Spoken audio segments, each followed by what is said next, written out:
अस्सलाम वालेकुम जी। निगहत याज़कियानी, मेरे साथ किश्वर हबीब।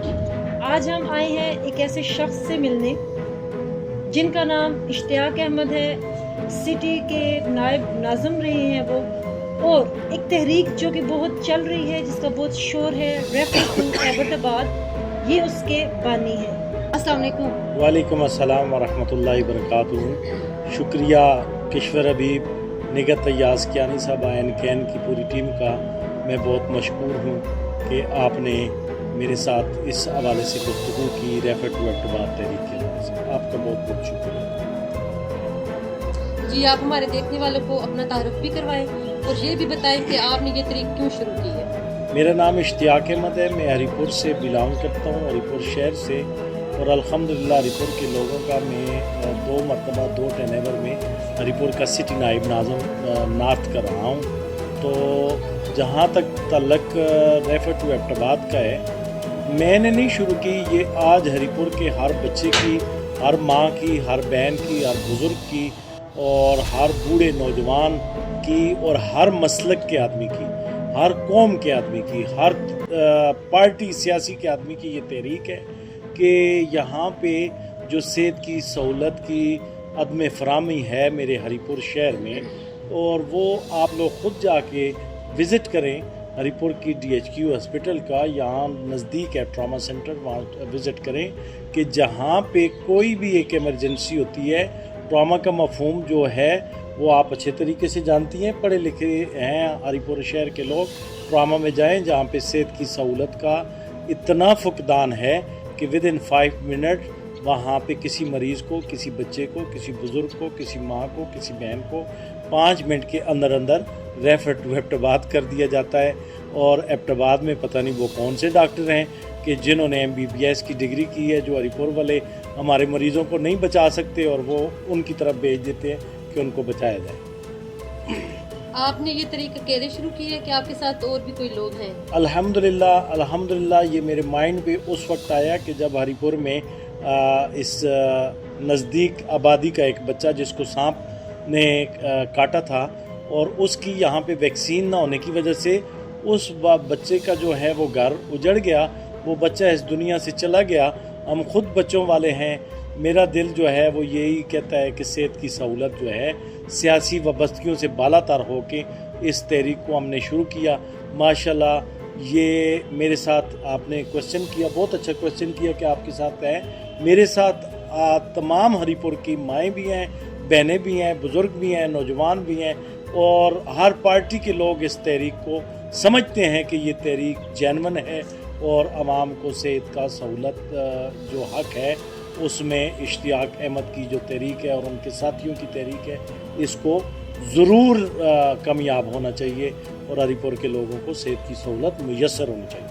आपको कैसे लगा कि सोई कौम को जगाना चाहिए, रेफर टू एबटाबाद ख़त्म करना चाहिए? देखें जी, किसी भी चीज़ को, काम को करने के लिए इंसान एकदम कामयाबी की तरफ ज़हन नहीं रखता, और थोड़े की पहले ज़रब के साथ ही कोई भी वो नहीं होता। मेरी कौम जो है अल्हम्दुलिल्लाह खुदा ने आज तक उस कौम की हालत नहीं बदली, ना हो जिसको ख़याल ख़ुद अपनी हालत के बदलने का। इंशाअल्लाह वो वक्त ज़रूर आएगा, हरीपुर की हॉस्पिटल भी अपग्रेड होगी और ट्रॉमा सेंटर भी अपग्रेड होगा, और सवाए अल्लाह की रज़ा के अलावा हमें कोई सियासी मकसद, कोई सियासी छतरी और कोई सियासी नारा नहीं है।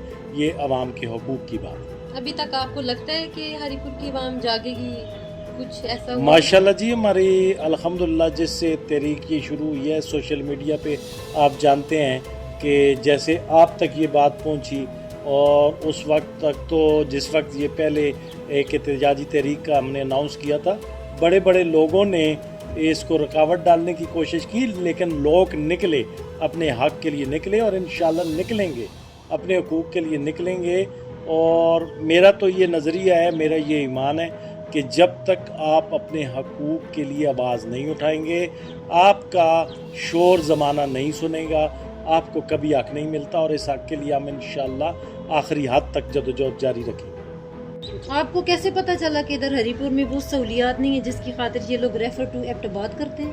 आप जाके देखें जी, सारा शहर देखें, मेरे सुनने वाले, मेरे देखने वाले, मेरे चाहने वाले जाके देखें کہ ہریپور جو DHQ ہاسپٹل ہے وہاں پہ اور تو اور پلیٹلیٹ مشین نہیں ہے. ڈینگی نے اتنی خطرناک حد تک صورت اختیار کی کہ کتنے نوجوان جو ہیں وہ زندگی کی بازی ہار گئے. اور پلیٹلیٹ مشین جو وائٹ خون بنانے کے لیے کام آتی ہے اتنی مہنگی بھی نہیں ہے, اور یہ اتنا ترقی یافتہ جو شہر ہے اور یہاں پہ اربوں کے کام ہوئے, تو اس میں اگر ایک پلیٹلیٹ مشین نہیں ہے اس کی وجہ سے کئی اموات ہوئی ہیں. وہ آپ بھی دیکھیں, ٹراما میں جا کے دیکھیں ایکوپمنٹ, اور ٹراما کا مفہوم ہے کہ ٹراما میں جب بھی وہ جاتا ہے, کوئی مریض جاتا ہے جس کو ہارٹ پیشنٹ ہو یا برین ایمریج ہو یا وہ زخمی ہو کے جائے, تو اس کے لیے یہ سہولت ایکوپمنٹ ہونے چاہیے وہاں پہ, اس کو سٹیبل کر کے کہیں بھیجنا چاہیے. ہم ریفر یہ نہیں کہتے کہ کوئی ریفر نہیں ہوتا, ہم کسی ڈاکٹر کے خلاف نہیں ہیں, ہم پیرامیڈک سٹاف کے خلاف نہیں ہیں, لیکن ان کو سہولیات دی جائیں کہ یہاں پہ اگر کوئی زخمی حالت میں جائے, یہاں پہ کوئی اگر ہارٹ کا پیشنٹ جاتا ہے, اس کو سٹیبل کرنے کے بعد پھر اس کے جو رشتہ دار ہیں اس کو اگر موو کرتے ہیں تو ہمیں کوئی اعتراض نہیں. یہاں تو بالکل ایک نام کی چیز نہیں ہے, یہاں پہ سرنج بھی باہر سے منگوائی جاتی ہے, اس کی ڈرپ بھی باہر سے منگوائی جاتی ہے. تو صرف اگر ان لوگوں نے لگانا ہی ہے تو آدمی انجیکشن بھی باہر سے لائے, تو سرنج بھی لائے تو وہ خود ہی بھر کے اپنے آپ کو لگا دے. ادھر تو صحت کی سہولت جو ہے وہ ناپید ہے. تو ہم اس لیے کوشش کرتے ہیں کہ جو ہری پور کی عوام کی ضروریات ہیں وہ اس اسپتال کو اپ گریڈ ہوئے گی, ٹراما اپ گریڈ ہوئے گا تو یہ ضروریات جو ہیں وہ پوری ہو جائیں گی, ایکوپمنٹ ٹھیک ہو جائیں گی. یہاں ٹراما پہ جو ہے وہ کارڈیالوجسٹ بیٹھ جائے گا, آرتھوپیڈک سرجن بیٹھ جائے گا, اور ٹراما کا جو انچارج بھی ہے وہ کوئی سرجن لیول کا ہوگا, تو تب یہ کام سارے جو ہیں وہ انشاءاللہ ہری پور کے لوگوں کی یہ مسائل ختم ہو جائیں گے, اور ریفر ٹو ایبٹاباد والا سلسلہ کافی حد تک ختم ہو جائے گا. بہت بہت شکریہ. جی, آپ ہری پور کے عوام کو پیغام دینا چاہتے ہیں؟ میں گن کے ہری پور کے ہر فرد, طلبہ, تاجر برادری, وکلاء برادری, ہری پور کی سول سوسائٹی, خواتین, بزرگوں, نوجوانوں سے, ریڑھی بانوں سے, علماء سے, مشائخ سے, چیمبر کے عہدیداران سے, تمام مکاتب فکر کے ہر غیرت مند انسان سے یہ میرا پیغام ہے, آئیں آگے بڑھیں. یہ صرف اکیلا میرا معاملہ نہیں ہے یا میری ٹیم کا معاملہ نہیں ہے. آپ سب لوگ آئیں اپنے حق کی خاطر, ان پیاروں کی خاطر کہ جن کے بچے ریفر ٹو ایبٹاباد ہو کے کبھی سلٹ کے موڑوں میں اپنی جان دے کے چلے گئے. کیا وہ کن کے حقوق کے لیے آئیں, سارے مل کر جدوجہد کریں اور اپنے حق کے لیے آواز بلند کریں. مجھے یقین ہے کہ انشاءاللہ میری یہ درد بھری آواز آپ لوگوں کے دلوں تک پہنچے گی. کسی مکتبہ فکر سے تعلق رکھتا ہے یہ کوئی بندہ, کسی مسلک سے, کسی قوم سے, قبیلے سے, یہ قومیت کا بھی نعرہ نہیں ہے, کسی مسلک کا بھی نہیں ہے, اور تو اور یہ مسلموں اور غیر مسلموں کا بھی صحت جو ہے وہ مسئلہ ہے. آج آپ باہر کے ملکوں میں دیکھ لیں کہ وہاں صحت کی سہولت کیسی ہے اور ہماری صحت کی سہولت. آئیں مل کر پاکستان زندہ باد کا نعرہ لگاتے ہوئے ہم اس جینون مسئلے میں, آپ لوگ ہمارا ساتھ دیں, ہم آپ کے مشکور رہیں گے. یہ سب کا مسئلہ ہے, ہمارا ساتھ نہ دیں بلکہ اپنے پیاروں کا ساتھ دیں. بہت بہت شکریہ. آپ بھی اس تحریک میں اشتیاق بھائی کا ساتھ دیں, کیونکہ یہ صرف ان کا مسئلہ نہیں ہے, ہم سب کا مشترکہ مسئلہ ہے. اس کے ساتھ ہی ہمیں اجازت دیجیے. اللہ حافظ.